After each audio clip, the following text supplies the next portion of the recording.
On June 20th, 2025, a single X post by activist Hanifa Farsafi sent shivers across Kenya.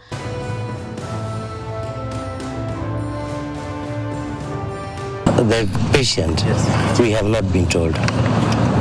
But we have visited him, you can see that he's not responding, he's just there. The situation he was in is still the situation that he's in now. Boniface Mangi Kariuki, a 22-year-old street vendor shot by police, might be brain dead. As the nation awaits answers from Kenyatta National Hospital, fears of his death threaten to spark unrest. This is the story of a young man's fight for life and a country's cry for justice.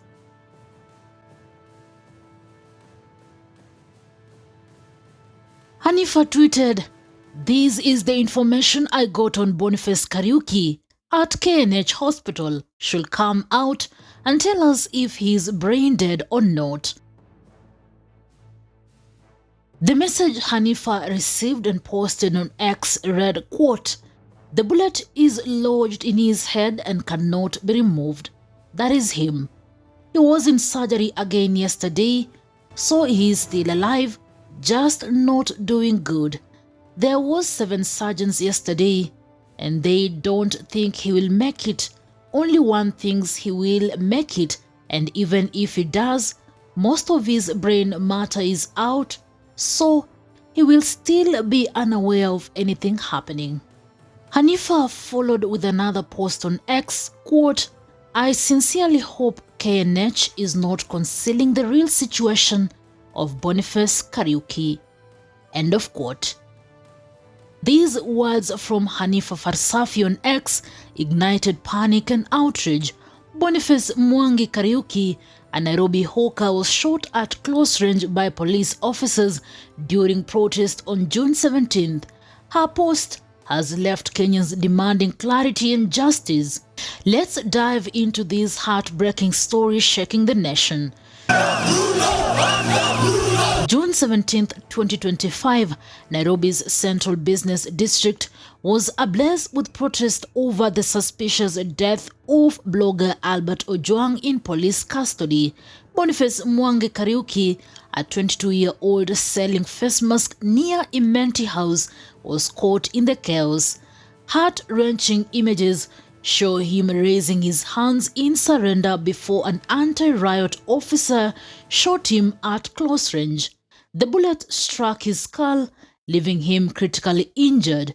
He was rushed to Kenyatta National Hospital, where he is fighting for his life. The patient was then prepared for surgery, for emergency surgery, to mitigate his condition. At Kenyatta National Hospital, Kariuki underwent 2 high-risk surgeries to remove bullet fragments from his skull. He is in the ICU on life support, but as of June 21st, 2025, the hospital has not confirmed his condition. Farsafi's post fueled fears he may be brain dead, while an unverified X post by Jaoko Moses claimed he is in vegetative state. KNH CEO William Segilai earlier noted slight stability after the first surgery, but Kariuki remains unconscious. The silence is agonizing for Kenyans. Kariuki's shooting has sparked fury across Kenya. From airwaves to X, citizens demand justice. Comedian Eric Omondi rallied Kenyans to wear masks in solidarity. Busia Senator Okiya Omtatah condemned the police, citing Article 37's protection of protest rights. The Kenyan section of the International Commission of Jurists called these a damning enactment of policing.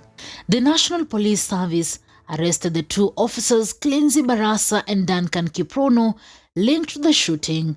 On June 19th, they appeared at Milimani Law Courts, where detectives got 15 days to investigate. The Independent Policing Oversight Authority, IPOA, is also probing the incident. We pray that the gadgets for the suspects be protected, because we had an incident yesterday about the compromise of the gadgets. Once the investigation team takes over, we pray that the same this time the same is ensured that the same is not compromised. We have agreed that instead of the 21 days requested for, the number of days be reduced to 15 days from today. Inspector General of Police Douglas Kanja promised justice, earning cautious praise. Doctors suspect a rubber bullet, but forensic analysis is ongoing. For many, these steps are a start, but not enough. At Kenyatta National Hospital, Kariuki's parents, Jonah Kariuki and Susan Jerry, are heartbroken but resolute. Nimepigwa na mtoto wangu leo asubuhi, akaniambia Boni ako ICU, amekutana na askari wakamkuta ako kazi yake.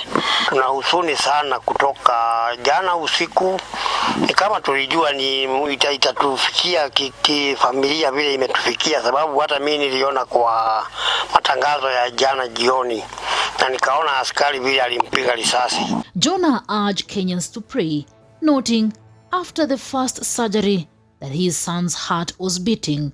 Their pain has galvanized the nation, with calls for accountability growing louder every day. Kwa sawa, lakini siwezi sema sana juu hiyo ni machine na naona anapiga roho sasa, lakini at least nimekuwa na imani kidogo juu sio vile nilikuwa nafikiria na vile watu walikuwa wamesema. As Kenya nears June 25th, 2025, youth are planning protests to commemorate the victims of the deadly 2024 finance bill protest, where dozens died after storming parliament.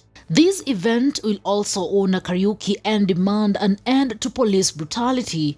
If Kariuki's death is confirmed, fears of unrest loom large. Kariuki's shooting is part of a painful pattern. From extrajudicial killings to abductions, police brutality has scarred Kenya for years. The 2024 protest left deep wounds, and Kariuki's case risks reopening them. Public trust in the police hangs by a thread, making justice in this case critical for healing a divided nation. As Kenya awaits news on Kariuki, the nation demands more than promises. Will the courts deliver justice? Will police reforms follow? Kariuki's story is a test of Kenya's commitment to change. His life and legacy matter. Boniface Kariuki's story is not just one man's strategy. It is Kenya's fight for justice. Newsroom, Maisha TV, reader, Kering Chebet.